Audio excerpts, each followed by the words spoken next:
Добрий день. Ми перебуваємо в просторі мистецького арсеналу, у виставковому просторі виставки «Кожний день. Мистецтво. Солідарність. Спротив». І наша дискусія називається «Зручні люди. Зв'язок між домашнім та політичним насиллям». Я модераторка Леся Ганжа, головна редакторка сайту «Жінки – це 50% успіху України». Хочу представити наших учасниць. Це Антоніна Стібур, дослідниця, кураторка виставки «Кожний день. Мистецтво. Солідарність. Спротив». Добрий день. Це Дар'я Чурко, юристка, громадська діячка, учасниця політичних протестів в Білорусі, політична іммігрантка. Добрий день. І Оксана Сироїд, віце-президентка з публічної політики та врядування Київської школи економіки, народна депутатка 8-го скликання і заступниця голови Верховної Ради України в 14-19 роках. Саме так, дякую. Наші учасниці, шановні, я мушу також сказати, що проєкт відбувся завдяки підтримки Фонду відродження, партнери проєкту – представництво фонду Конрада Аденауера в Україні, представництво фонду Гайнріха Бьоля в Україні, регіональний офіс фонду Фрідріха Еберда «Діалог Східна Європа», представництво фонду Фрідріха Наумана «За свободу» в Україні та Білорусі, представництво фонду Ганса Зайделя в Україні, Білоруський фонд культурної солідарності. Перше моє запитання якраз воно буде звернене до Антоніни. Антоніна, ми говоримо про зв'язок домашнього насильства, політичного насильства і про те, як взагалі-то взаємодіють насильство і протест, і яким чином тут підключається мистецтво. Поясніть, будь ласка, як ви розумієте цей зв'язок і де тут, власне, територія мистецтва між насильством и насильством? Тут я, наверное, разделю этот вопрос на два вопроса. Вначале я расскажу про выставку, а потом, как мне кажется, как соединены между собой теория активистского действия, да, и художественного действия. И начну с выставки. Одной из важных концептуальных полей выставки, у нас их 10, таких 10 концепций, 10 понятий глоссария, которые дают возможность зрителю или зрительнице сориентироваться на выставке. Вот одна из таких полей концептуальных является поле, которое мы назвали «Механизмы насилия». Для нас было очень важно, поскольку я думаю, большинство знает вот эту чудовищную эскалацию насилия, которая произошла в Беларуси за последние полгода, но при этом нам было важно об этом поговорить, но при этом было очень важно подчеркнуть, что это не случайно, что это насилие носит не случайный характер, а системный характер. Именно поэтому мы назвали это понятие «механизмы насилия», подчеркивая тот факт, что внутри белорусского общества существуют отношения, которые приводят к нормализации, даже толерализации насилия, то есть делая насилие нормальным, да, приемлемым, это хорошее слово. И когда мы об этом много думали, естественно, первое, что нам всем хочется, это разделить насилие на их и нас. Но вдруг нам в какой-то момент стало понятно, что, во-первых, политическое насилие не появилось в Беларуси только в 2020 году, оно существовало и ранее, а во-вторых, что в целом это насилие происходит, потому что оно приемлемо для нашего общества. Естественно, мы стали анализировать, как вот эти пути нормализации насилия развиваются, рассматривали разные институции, от института образования, обязательной воинской службы с его дедовщиной, это такие понятные вещи. И, конечно же, приватной сферы, прежде всего сферы семьи и дома. И в Беларуси очень чудовищная статистика по домашнему насилию.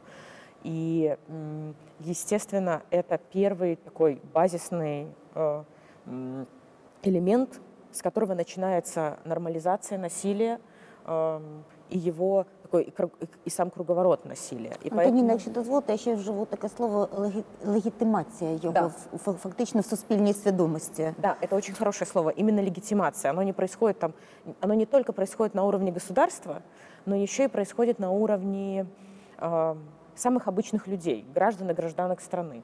И тогда мы сфокусировались и сделали фокус как кураторской группы на вот эти взаимоотношения. И у нас есть несколько работ на выставке, которые напрямую осмысляют вот эту связь домашнего и политического насилия. Например, одна из таких работ – это инсталляция Жанны Гладко. Жанна в течение многих лет, как художница, изучает и осмысляет свои взаимоотношения с отцом. Это очень такие властные, очень иерархичные отношения. И вот в момент начала протестов у Жанны соединяется вот эта вот личная история, осмысление ее семейных отношений с силовыми разгонами протестов и насилия по отношению к протестующим. И она на своей выставке прямо соединяет эти две вещи, выводя, естественно, очень ярко вот этот тезис о том, что личное — это политическое, потому что вот эта граница между публичной и приватной сферой, несмотря на то, что Ханна Аренд говорила, что вроде как приватная сфера не политична, тем не менее мы сегодня понимаем, что именно приватная сфера делает возможным конфигурацию политической или публичной сферы. И второй такой важной работой является «Дама, удобная в быту». Это такой художественный активистский проект. Он возник как такой горизонтальный проект художников, работников искусства и культуры. Но мы его прежде всего рассматриваем в первую очередь как активистский проект. И здесь мы совместно в том числе с феминистским сообществом Беларуси, сделали такой набор инструкций. Они похожи, мы поработали со статистическими данными. Это такой набор инструкций, где соединено домашнее и политическое насилие. На обратной стороне этого плаката, плакаты может взять каждый желающий с собой, есть важный текст о том, как там очень хорошо рассказано о том, где вот эта взаимосвязь образуется, публичного и приватного, то есть домашнего насилия, и в том числе в Беларуси это вообще очень хорошо эксплицитно выраженная связь, поскольку и президента в народе называют батька, и в принципе именно президент был тот человек, который завернул законопроект о домашнем насилии, сказав эту чудовищную фразу о том, что хороший ремень иногда очень полезен ребенку, тем самым просто публично легитимировал насилие и сделал его абсолютно нормальным. Это то, что касается вот этой части на выставке. Есть тоже очень важный манифест Марины Напрушкиной «Я хочу женщину-президентку». Для нас он очень важный. Это Марина осмысляет знаменитый текст американской активистки, поэтки и художницы Зои Леонард, которую она написала в 90-х годах «I want to die as a president», но только помещает этот манифест в современные белорусские реалии, не только в белорусские. Там, кстати, в этом манифесте, который написала Марина, есть совершенно потрясающие строки о том, что я хочу женщину в президентку, которую тошнит от насилия, которая понимает, что наказание не работает. Или там, например, я хочу женщину-президентку, потому что государство — это не бизнес, а забота. И это тоже такие очень важные расстановки, где не в ярко выраженной форме, но, безусловно, внутри этого текста вот эта связь между политикой и приватной, публичной, приватной сферой, политическим насилием і домашнім насилием тоже виражена вот эта связь. Антоніна, але ж ми ще знаємо про участь жінок в білоруських протестах. І, власне, одна з тих робіт, яка прогреміла на весь світ, її немає зараз тут на виставці, це «Білоруська Венера», наскільки я розумію, і це теж якраз історія про насильство держави щодо жінок, побитих під час затримань, які брали участь в протестах. Я би хотіла, щоб ми перейшли власне до цього протестного моменту. Вот и здесь у нас начинаются сложности, потому что, с одной стороны, действительно очень много женщин выходит на протесты, при этом есть другая проблема, и нам, конечно, всем, с моей точки зрения, хочется, чтобы этот протест был феминистским. Но, к сожалению, не все женщины... Есть разные группы женщин, которые совершенно по-разному осмысляют свою роль в протесте, и те действия, для чего... кроме смены режима, они выходят на протест. И, к сожалению, почему мы так много уделили внимания вот этой связке политического и домашнего насилия, почему нам было так важно на этой выставке поговорить о феминистском измерении, как раз-таки потому, что женщины выходят на протесты, но не за свои права. И, в принципе, не хватает времени, потому что ты оказываешься в очень таком сгущенном протестном движении, осмыслить, как изменилась ты во время протеста, общество, и такое происходит такое наррационное действие, потому что белорусское общество, с моей точки зрения, довольно патриархально, то есть оно довольно традиционно. И, в принципе, если послушать даже 3 кандидаток из объединенного штаба, большинство из них не используют такие фразы, как, например, традиционное разделение обязанностей. Это нормальное разделение обязанностей и ответственности между мужчиной и женщиной, которые отсылают к традиционной сфере. Поэтому для нас очень важно поднимать эту проблему, потому что история знает много случаев. Например, Первая французская революция, тоже в ней очень много принимала участие женщина. Однако, когда дошла очередь до выбудовки, до строительства декларации прав, женщины не получили прав, хотя наравне с мужчинами участвовали активно в протесте. И нам очень хотелось бы обсуждать этот пласт именно для того, чтобы не повторить ошибок других обществ, для того, чтобы все-таки вот этот феминистский аспект, он был ярко проявлен. И мне кажется, сейчас в ситуации эскалации насилия как раз-таки говорить о домашнем насилии очень важно, потому что, с моей точки зрения, принятие закона о противодействии домашнего насилия является своеобразной охранительной грамотой против повторения подобной ситуации насилия, которую мы видим сегодня на улицах правоохранительних органів по отношению к протестующим і в цілому всієї цієї государственної системи. Дуже дякую, Антоніна. Я би хотіла зараз перейти до Дарії і запитати, власне, яким є, на ваш погляд, наскільки реальним є саме феміністичне осмислення зараз протестів в Білорусі, яких зусиль потрібно докласти саме в цьому? Опишіть нам, будь ласка, оцей стан суспільної дискусії. Ну, я думаю, что мне сейчас будет сложно говорить про то, что происходит сейчас в Беларуси, потому что я уже полгода не в Беларуси.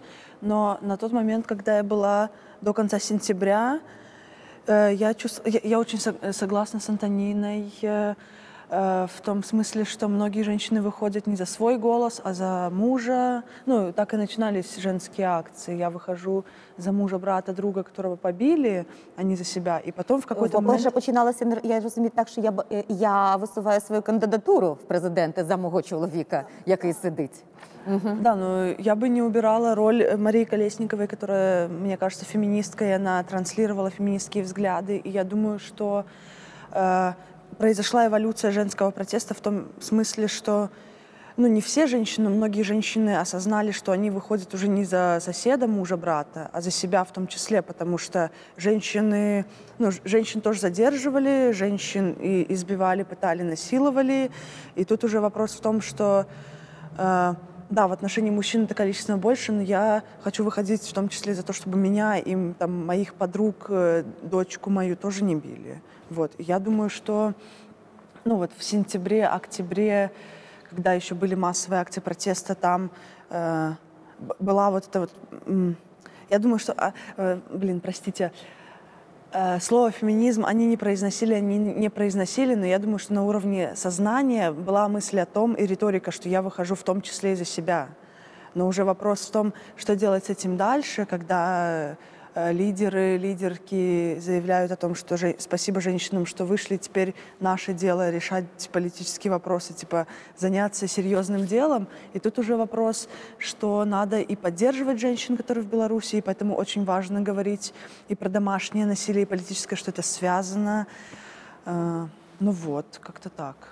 Вы говорили о том, что ваша организация занималась исследованием состояния домашнего насилия.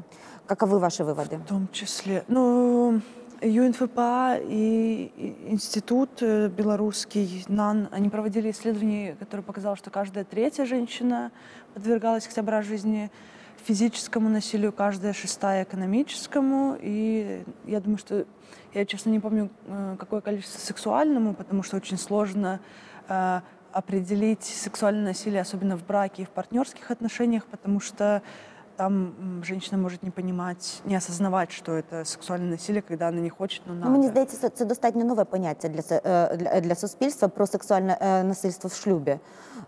Зараз, коли в Україні починався рух якраз довкола ратифікації Стамбульської конвенції, підписання цього документу, то це звучало достатньо революційно, наскільки я пам'ятаю. А ваше враження яке, Оксана? Я з задоволенням слухаю дискусію і дуже дякую колегам з Білорусі, по-перше, за фантастичну виставку і за нагоду мати цю дискусію. і таке глибоке осмислення через мистецтво тих проблем, з якими суспільство стикається. Ви знаєте, я також, коли отримала запрошення на цю дискусію, я почала собі думати про ці аналогії між домашнім і політичним насильством, і також побачила набагато більше спільного, ніж може видатися. Найперше, це природа насильства. Насправді, природа насильства, вона є від небажання прийняти себе. Мені дуже сподобалася колись фраза, що я її в юності прочитала в Айзека Азімова. Насилля – це останній прихисток невігластва. Розумієте, оце незнання і небажання пізнати щось, воно призводить до насильства. І якщо ми кажемо про насильство в родині, то найчастішою причиною цього насильства, тобто яке проявляє, це ж не тільки стосовно жінок, насправді я думаю, що найбільшими жертвами домашнього насильства є все-таки діти. І от коли до цього насильства вдаються насправді як жінки, так і чоловіки, то воно йде внаслідок того, що людина щось в собі не приймає. І, як правило, це неприйняття, воно пов'язане із взаємодією з батьками. Тобто десь, коли дитина росла, коли вона формувалася, вона не отримала прийняття від батьків, вона має цей гнів, образу, і вона цей гнів і образу потім в спотвореному такому страшному вигляді вивертає на своїх близьких, чи це на подружжя, чи це на партнерів, чи це на дітей, фактично самостверджуючись в такий спосіб. І якщо ми дивимося на суспільство, насправді там ситуація дуже схожа. Бо якщо ми думаємо про суспільство, бо якщо тут суспільство тоталітарне, то там батьківську функцію має влада. Але якщо ми думаємо про суспільство свободи, суспільство демократичне, то батьківську владу має народ. Народ, який має свою дитину владу виховати. І поставити, тобто дати її правильне таке напучування, як влада повинна діяти. І якщо ця влада не вихована і не стримана, мається на увазі наші інституції державні, якщо вони не виховані і не стримані батьківською владою народу, то потім вони це виміщають на громадянах. Тобто також таке маємо коло, яке потребує осмислення такого. І фактично воно не може бути змінене, поки народ не візьме на себе батьківську функцію. Тому що дуже часто протест фактично має, в перехідних наших суспільствах, і в Україні, і в Білорусі, все одно він є в стані прохача. Тобто фактично ми приходимо до інституцій державних як діти до батьків, а не навпаки, як батьки до дітей, і сказати: слухай, це не порядок, має бути отак, тому що я твій тато, я так сказав. А навпаки, тобто змінюються оці ролі. І от нарешті питання, чи можемо ми це змінити виключно юридичними інструментами? Чи можна, наприклад, прийняттям конвенції чи навіть закону це змінити? І тут є вічне питання, де курка, де яйце. І я собі думала і осмислювала цей досвід країн, які проходили в тому числі через революції свій час. Тобто кожен мав свій час, і ми сьогодні є в своєму часі. І юридичні правила є наслідком традицій і цінностей. Тобто це є своєрідна світська релігія, яку ми приймаємо. І знову ж таки, якщо в тоталітарних режимах правило може створити традицію, то в демократії, в свободі правило стає наслідком традиції. І якщо ви подивитеся на численні конвенції, які сьогодні є в світі, то до них приєднуються тільки ті, хто вже це має. Так. Тобто не приймають для того, щоб це зробити в своїй країні. А коли вони вже кажуть: ми вже в цьому клубі, ми в це віруємо, це наша світська релігія, ми до цього доєднуємося, а не навпаки. І тому тут ми повертаємося до виховання. Тобто ми мусимо виховувати. Воно через покоління, все змінюється через покоління. Бо батьки, які травмовані, вони вже не зміняться. Але ми можемо добре виховати дітей. Так само, напевно, ті, хто там старшого покоління, то представники народу старшого покоління, вони вже не можуть себе змінити. Але можна виховати народ в новому поколінні, який себе поставив в батьківську функцію стосовно влади. Але все-таки я завважу. Мені здається, що у політиків є свій інструмент виховання. І, зокрема, і приєднання до міжнародних документів, і вироблення цих документів. Так само, як у митців, теж є інструменти впливу на підрощення цієї свідомості. І от я би хотіла все-таки почути, наскільки ви вважаєте, що політичні механізми дієві, чи все-таки мистецькі механізми Я вірю в будуть... мистецтво. Ви розумієте, що я, задумавшись про це все, я розумію, що це є шлях. Тобто ми маємо навчитися, якщо ми як народ маємо навчитися бути батьками, то хто приймає юридичні інструменти? Їх приймають державні інституції, які не хочуть вставати, тобто приймати цю батьківську владу народу. Які, умовно кажучи, люди, які теж складаються з людей, а люди, які там працюють, вони можуть думати, бити дітей – це нормально, да? Там, наприклад, повчити дружину нормально. Навіть по-іншому я це сформулюю. От, наприклад, давай. я ж пам'ятаю не один раз, коли приносилася там Стамбульська конвенція чи взагалі будь-які норми стосовно домашнього насильства в парламент. Що відбувається? Оскільки в суспільстві немає консенсусу ані про насильство, ані про те, якими інструментами ми маємо їх стримувати, кожен має свою частину вірувань, тобто це не обов'язково пов'язано з церквою, так? Але різні елементи. Як тільки з'являється цей законопроект, депутати розбігаються, там, хто в туалет, кому мама подзвонила, хто куди, лиш би не натиснути кнопку. Чому? Тому що, як би вони не проголосували, вони будуть винні перед частиною якоїсь суспільства. Тобто є частина модерна, так, яка каже, це треба приймати, тому що це правильний інструмент. Є частина традиційна, яка каже, слухайте, нам треба до цього інструменту дорости, ми про це не домовилися. Що б ти не зробив, ти будеш перед якоюсь частиною винний. І тому нав'язувати виключно юридичні інструменти без діалогу в суспільстві – це є приречено.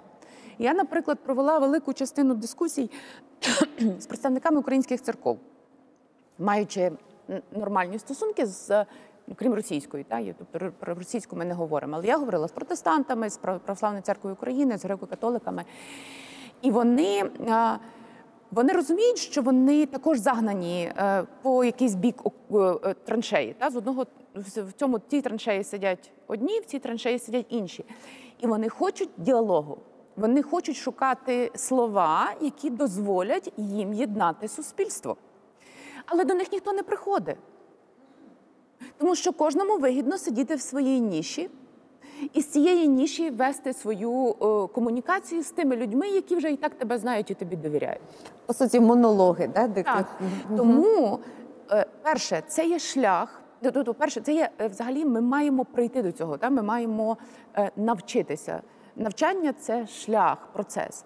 І непрямі інструменти, якими є, зокрема, мистецтво. Мистецтво є надзвичайно потужним інструментом. Взагалі культура і мистецтво – це дуже потужні промовці, набагато сильніші, ніж політики. І якщо ми використаємо ці інструменти, то ми маємо більший шанс дійти до спільного знаменника, ніж коли ми просто будемо намагатися перетягнути один одного політичними інструментами. Дякую. Але те саме запитання все-таки я хотіла поставити до Антоніни. А на ваш погляд, які інструменти впливу на суспільство є більш дієві? Мистецтво, непрямі інструменти, про які говорила зараз Оксана, чи все-таки держава дарма так само, скажімо так, офіційно усувається і каже, давайте спочатку доростемо, а тоді ми будемо приймати. Бо все-таки є шлях інший, давайте все-таки приймемо, а тоді ми швидше доростемо. Ваша позиція в цій дискусії яка? Во-первых, конечно, мне очень тяжело судить, во-первых, потому что, конечно, в ситуации, например, в которой мы сейчас находимся, в ситуации, когда мы можем обсуждать в Беларуси закон о противодействии домашнего насилия, фактически искусство и гражданские, с одной стороны искусство, с другой стороны гражданские обсуждения являются единственными средствами коммуникации, потому что государство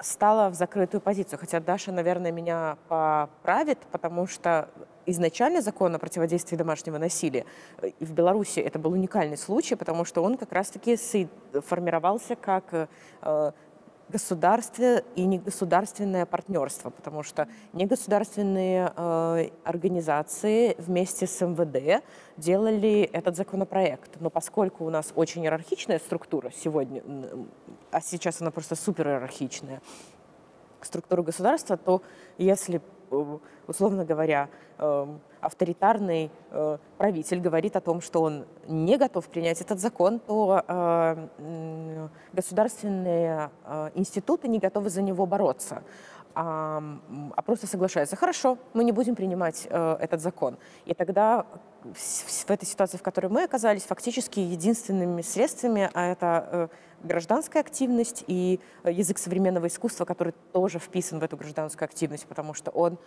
художник, это или художница, я всегда говорю, это та фигура, которая очень неудобна, потому что это у Сократа был такой оводень, который он воспринимал философов как оводня, который не дает обществу спокойно спать. Вот художник или художница, она в какой-то степени выполняет такую же функцию. Она задается вопросами о том, так, вы говорите, что особенно ее или его должны интересовать вопросы, вы говорите, что это само собой разумеющееся или это естественно. А почему тогда? И фактически в этом отношении художник или художница тоже отчасти оказывается пусть и публичным, но немного аутсайдером, то есть потому что они изначально протестуют против основных каких-то моментов, связанных с властью, и тогда в ситуации белорусского, то есть хорошо, когда в идеальной ситуации эти два направления гражданской активности, то есть движение снизу, должны каким-то образом совпадать с движением сверху вниз. Это идеальная ситуация, которой, наверное, практически никогда не бывает. Но в ситуации в Беларуси фактически гражданская активность – это единственное, в том числе через язык искусства, это единственное, что нам остается. То есть это говорить, говорить, говорить, говорить, говорить. Но и опять же, в ситуации, когда нет никаких правил игры и механизмов воздействия на государство, в чем мы убедились, вот особенно, я уверена, Дарья, в ситуации законопроекта о противодействии домашнего насилия, то есть непонятно, как этот трансфер, о котором вы говорите, в ситуации авторитарной власти может совершиться. Ну, то есть вот мы видим, например, люди не согласны с фальсификацией выборов или с насилием, которое проходит на улице. И государство не готово никаким образом подвигаться, оно не готово... Оно не готово даже дискутировать, насколько Да. я понимаю, да? Поэтому ему можно только показати картинку. Да. Дар'я, Антоніна кілька разів згадувала якраз ситуацію про підготовку законопроекту про домашнє насильство в Білорусі. Розкажіть нам, будь ласка, про цю ситуацію. І якщо можна, теж скажіть свою думку в цій нашій дискусії. Які інструменти, на ваш погляд, є ефективнішими, чи оцініть міру ефективності цих інструментів, прямих і непрямих? Но если говорить про законопроект, да, это МВД инициировало разработку законопроекта о противодействии домашнему насилию, потому что у МВД есть статистика, и представители МВД, в основном это представители, они приходят на общенациональную горячую линию о противодействии домашнему насилию раз в месяц и консультируют женщин там как-то юридически или как это работает в настоящем государстве. Вот. И ввиду того, что статистика росла, а каких-то механизмов эффективных нету, и она растет, то тут уже стало ясно, что надо что-то делать. И вот Министерство внутренних дел и ряд каких-то гендерных организаций, они сели и написали законопроект о противодействии домашнему насилию. И в пояснительной записке к этому законопроекту было слово «гендер». В самом законопроекте слова «гендера» нету. Все религиозные и околорелигиозные организации начались риторика о том, что это пропаганда ЛГБТ, рожать сейчас некому будет, и так далее. Это было слышно в риторике президента, когда он говорил на тот момент, что там в Европе мужик на мужике женится, это цитата, рожать некому, поэтому они навязывают нам условно свои ценности. И, собственно, развернулся. И поэтому из-за того, что у нас, как уже говорила Антонина, суперсильная иерархия, тут уже ты ничего не сделаешь. ну, ты продолжишь работать и что-то делать как-то другими путями. Вот там Министерство внутренних дел сейчас вносит изменения в закон об основах деятельности по профилактике правонарушений. Это закон, который регулирует более-менее там ситуацию с домашним насилием, и они просто хотят туда напихать всех механизмов защиты женщин и детей. Вот. Ну, это про закон. Если говорить в целом про какие механизмы, я бы вообще еще сказала про... Я думаю, что это важно. Тут говорилось, что власть воспринимается как отец, ну, и это там условно в Беларуси, а дети — это народ. И там надо как-то сделать наоборот. А мне кажется, что... ну, вообще, сама такая риторика, она очень связана с риторикой, когда говорят пострадавшие от домашнего насилия: забирай себе власть и уходи, забирай себе власть и что-то делай с этим, там, спаси детей. И я вижу в этом четкую связь, когда говорят больше про общество, которое не воспользовалось какими-то инструментами, я не знаю, взять оружие в руки и пойти воевать. Но при этом никто не говорит о том, что такая власть уже 26 лет. 26 лет происходят репрессии, насилие, и ну, просто в 2020 году это вышло на улицы и вышло чуть ли не в каждый дом. Ну, то есть у всех есть сейчас знакомые, близкие люди, которые сидели на Крестина, которых избивали, пытали и так далее. Вот, поэтому мне кажется, что в таких ситуациях, как в ситуациях домашнего насилия, важно говорить об агрессоре, который, ну, как здесь, как государство, а там как агрессор, который совершает насилие, который не слышит, не хочет слышать, не хочет ничего делать, чем про общество или женщину, которая не принимает никаких средств, чтобы уйти или не уйти. Ну, и здесь люди заявили, а тут, получается, и больше ничего не остается, кроме как ждать, молча протестовать. И, ну, тоже такой вопрос. По поводу, какие инструменты политические или там общественные, я считаю, что есть ряд вопросов, которые не должны выноситься на общественное обсуждение. Это вопрос смертной казни, нужна, не нужна. Это вопрос присоединения какой-то, ну вот, например, к Стамбульской конвенции, которая запрещает насилие в отношении женщин и детей в любых отношениях. Там, в супружеских, в партнерских отношениях между разными людьми. И я думаю, что вопрос, который касается насилия и запрета насилия, урегулирования насилия, они не должны выноситься на общественное обсуждение. Это то, что... на референдум, чтобы люди принимали решение о присоединяться к нам к конвенции, о Стамбульской конвенции или не присоединяться, потому что многим людям, ну, если в Беларуси каждая третья женщина пострадала от домашнего насилия, от физического, то здесь вопрос, и каждый третий мужчина — это мужчина, который совершает это насилие. И каким образом мы будем выносить или не выносить, а спрашивать: а давайте присоединимся, чтобы ви больше не могли бить свою жену или детей. Вот у меня вот такой момент. І, відповідно, ваш висновок, що це рішення повинно прийматися на політичному рівні, достатньо авторитарно, та говорити треба так. Ну, здесь уже вопрос, какое государство. Если мы демократично принимаем решение о том, что мы доверяем государству, и у нас есть...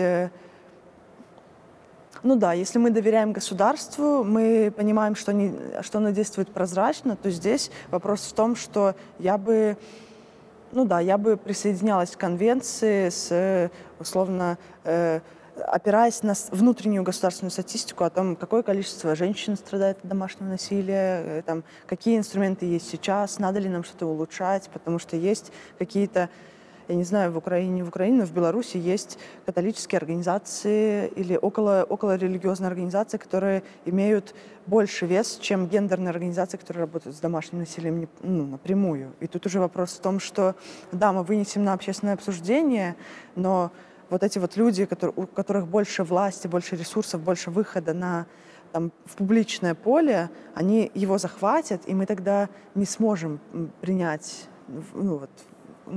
присоединиться к конвенции. У вас реплика, да? Да, я хотела сказать, что относительно домашнего насилия, дополнить Дарью, относительно домашнего насилия есть еще такая проблема. С одной стороны, есть религиозный аспект, который очень сильно влияет. И интересно, что в Беларуси именно католическая церковь стала, то есть православная церковь, она долго молчала, а католическая церковь, она сразу высказала жестко «нет». И Но, мне кажется, есть еще один очень важный аспект, который делает сложным постоянное обсуждение этой проблемы. Это очень удобная проблема для популистов. То есть очень легко запугать людей, потому что очень легко сказать, что таким образом будут лишать вас, как родителей, прав, забирать от вас детей, они будут жить в страшных условиях в детских домах. Именно такой риторикой, вот кроме риторики религиозной, кроме риторики о том, что у нас есть своя традиция, и что гендер как-то напрямую связан... Гендер равно ЛГБТ, да? Есть еще очень важный момент, это аффективная манипуляция, то есть, точнее, манипуляция вокруг аффекта, потому что, как правильно уже было сказано, действительно огромную нагрузку внутри домашнего насилия, точнее, главными жертвами домашнего насилия оказываются дети, именно потому что они прежде всего воспринимают любую предложенную им ситуацию как нормальную, потому что у них не с чем сравнить, а родители — это некая инстанция власти. И мы, мало того, что мы погружены в большое количество книг и фильмов антиутопичных, которые рассказывают о жутких результатах вмешательства государства в дела семьи, так еще и тут легко маніпулювати о том, що от ми приймемо, і дітей у вас сразу же отнимуть. Я хочу продовжити, а дітей у вас заберуть, тому що хто ж не бив свою дитину, да? Умовно кажучи, ми звертаємося до суспільства, в якому ще ця норма є прийнятною, і про яку говорить сам президент. Але, ви знаєте, я би хотіла повернутися до поінта нашої дискусії, і те, що я помітила, буду казати, викликає вогонь на себе. Коли на запитання про який інструмент є важливішим, да? Там ефективнішим, я перепрошую, прямий політичні інструменти чи мистецькі інструменти, я заважую, що політикиня говорить про те, що мистецтво є ефективнішим, давайте починати з мистецтва, а мистецька кураторка говорить навпаки, давайте і громадська активістка каже, ні, все-таки давайте політичні інструменти теж будемо задіювати. Ми таким чином перекладаємо одна з одної відповідальності чи розуміємо обмеженість свого інструментарію? Думаю, да, что понятно, каждый из нас понимает всю сложность использования того инструмента, который у нее есть. Но мне кажется, конечно, я уже говорила, в идеальной ситуации эти два направления каким-то образом должны встречаться и работать. И мы знаем, сейчас я очень быстро, и мы знаем отличные примеры, когда искусство реально меняло ситуацию. И, например, есть такая совершенно замечательная работа Сьюзен Лейси, она была сделана в 70-х годах и привлекала внимание к изнасилованию женщин в Лос-Анджелесе. И фактически благодаря, там была именно вот эта кооперация между полицейскими, как представителями закона и представителями государства, и художественным сообществом, которые благодаря совместным усилиям, но через язык искусства сделали саму проблему видимой. Мы показали, как много женщин страдают от изнасилований, и как много... И фактически сделала так, что эту ситуацию нельзя было игнорировать. Но это, опять же, история про кооперацию, про солидарность. Да, у меня маленькая ремарка, простите, пожалуйста. Дарья, да, я просто думаю о том, что получается, что политики, люди, которые работают в политике, они избирательны в части того, что мы выносим на обсуждение, что мы не выносим на обсуждение. И если мы выносим на обсуждение, присоединяться нам к Стамбульской конвенции или не присоединяться, то мы в следующий раз не будем выносить на обсуждение, с каким государством будем заключать какой-то договор об экономическом сотрудничестве, потому что это тоже напрямую касается общества. И тут уже вопрос, насколько это выгодно людям сверху, приносить вниз, и делать удобную им позицию, для общества. Это же тоже инструмент информации, СМИ. Є дві речі, які я би хотіла, щоб ми зрозуміли про політику, бо я ж також не народилася народним депутатом, так? Тобто в мене було життя до цього і шлях. І цей шлях був в тому числі через юридичну експертизу. Тобто я юрист за освітою, я працювала в громадських організаціях, я вірила в правозахисну цю всю історію. Мені здавалося, що це якщо ми приєднаємося кудись, або якщо ми скопіюємо якусь там рекомендацію Комітету міністрів Ради Європи, це в нас буде щастя. І враховуючи, що я працювала з політиками тривалий час, наприклад, я зі свого досвіду, Розкажу історію. Так, в Кодексі адміністративного судочинства боролася десь 1,5 року, ще тоді, там, в 2003, 2004, 2005 роках, щоб там з'явилися оці принципи адміністративного, насправді не судочинства, тобто на предмет чого ми маємо перевіряти рішення всіх органів держави. І мені здавалося, що якщо ми туди це напишемо, то все.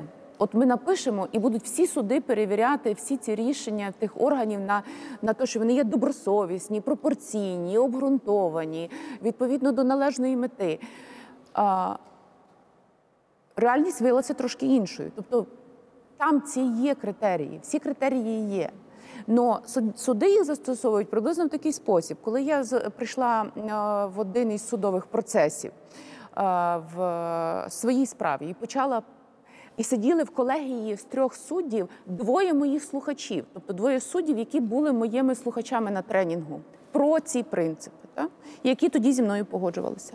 Але коли я стала перед ними як сторона процесу і почала, посилаючись на ці критерії, вимагати від них скасувати рішення, вони мені сказали: Оксана Івановна, я вас умоляю, що ви мені розказуєте, це вам не Америка.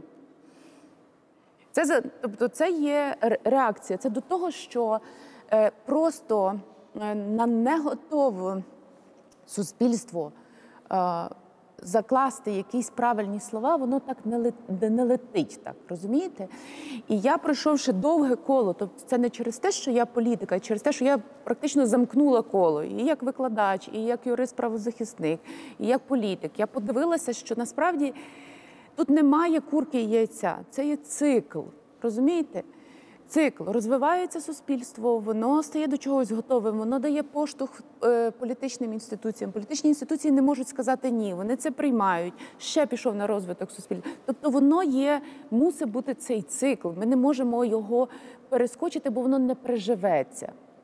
І коли ми говоримо, до речі, про... Я от сама це розумію, і просто зараз не маю інструментів впливу, але також і вас заохочую. В багатьох випадках церковні інституції можуть бути союзником у протидії домашньому насильству. Я просто ще раз пересвідчилася, що кожен зайняв собі зручну траншею для оборони, а дуже сильно на цьому, як правильно зазначила Антоніна, зловживають популісти. І ще, крім того, зловживає дуже сильно Росія, про яку ми не згадуємо, але для Росії це дуже сильний інструмент розщеплення.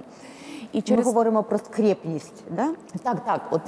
Тобто, і, наприклад, в моїй ж розмові так само з представниками духовенства церкви, вони зізнаються не публічно, вони зізнаються, що ми би хотіли, наприклад, мати з правозахисними організаціями спільну риторику, тому що сьогодні нам риторику нав'язує Російська православна церква, і ми мусимо або погоджуватися з нею, так? Або рефреймити її по великому рахунку. Абсолютно. І вони кажуть, нам набагато би було комфортніше мати спільний словниковий запас з українськими політиками і українськими правозахисними організаціями. Але ніхто до нас не приходить. Оце є відповідальність політики. Отут я вважаю, що політики насправді уникають відповідальності побудови діалогу. Оце те, що вони би мали зробити. І про мистецтво як аргумент. Також згадала ситуацію, це вже міжнародне насильство. Війна Росії проти України, от я не знаю, хто як переживав, але для мене дуже така сильна алегорія. Колись, коли я ще була студенткою, я ледве не стала жертвою зґвалтування на вулиці. І причому під дверима свого гуртожитку. І консьєржка з гуртожитку, вона стояла в дверях, дивилася через скло, як цей чоловік мене фактично калічить, так? І вона закрила двері, щоб його не впустити. І вона чекала, поки я його не скинула по сходах, так, і він не втік. І з вибитою ключицею, там, з обдертими колінами і так далі. І тоді вона, тільки коли вона побачила, що він пішов, вона впустила мене до гуртожитку. І от коли почалася війна Росії проти України, я себе почувала приблизно так само. Так? Тобто всі закрили двері і спостерігали через вікно. Що там, хто там, в кого що вийде. А тоді, можливо, викличемо поліцію. І для мене це було таке, коли я прийшла в політику, і я шукала аргументи, наприклад, чому там ті самі, перепрошую, тут не до Білорусі, але до документу, так, Мінські домовленості, чому вони не можуть бути корисними для України, Коли я зрозуміла, що раціональні аргументи знецінюються, в мене була картина Влади Ралко, називається «Перемир'я», де два голуби викльовують очі фактично політику, так? Тобто роблять його сліпцем. І коли скільки в кабінеті в мене було людей, і коли в мене втрачалися аргументи, я просто, в мене висіли кілька картин її в кабінеті, цієї не було, але я відкривала цю репродукцію і казала, ось, оце ви, так? Оце ваше ставлення до цієї проблеми. І цим інструментом мистецтва я перемагала в дискусії. Тобто, коли мені треба було захистити свій аргумент. Я дуже дякую. Мені здається, сьогодні під час нашої розмови прозвучало дуже кілька цікавих ідей, які мені хотілося б, наприклад, обговорити більше. Ми говорили, наприклад, про зв'язок особистої історії і політичної історії. Мені здається, це дуже глибока тема, і мені б дуже хотілося, щоб колись, наприклад, ми зібралися в цьому колі чи в ширшому колі і обговорили це знову. Мені дуже сподобалася ідея про спостерігання через вікно. Да? Там, де йдеться про сутнісні проблеми, там, де йде про глибокі проблеми суспільства, ми теж будемо бачити, як частина суспільства або інші країни, або в залежності від контексту того, про що ми говоримо, будуть спостерігати на цю проблему з вікна, да, не пускаючи, по суті, не втручаючись в ситуацію і не надаючи кардинальної допомоги. І прозвучали ще кілька думок, які, мені здається, надзвичайно глибокими, але вже для іншої розмови. Я дуже вам дякую за сьогоднішню дискусію і хочу нагадати її учасниць. Антоніна Стебур, дослідниця, кураторка виставки «Кожний день. Мистецтво, солідарність, спротив». Дар'я Чурко, юристка, громадська активістка, учасниця політичних протестів в Білорусі, політична іммігрантка. Оксана Сироїд, віце-президентка з публічної політики та врядування Київської школи економіки, народна депутатка 8-го скликання, заступниця голови Верховної Ради України 2014-2019 роки. Модерувала дискусію Леся Ганжа, головна редакторка сайту «Жінки – це 50% успіху України». Дякую. Дякую.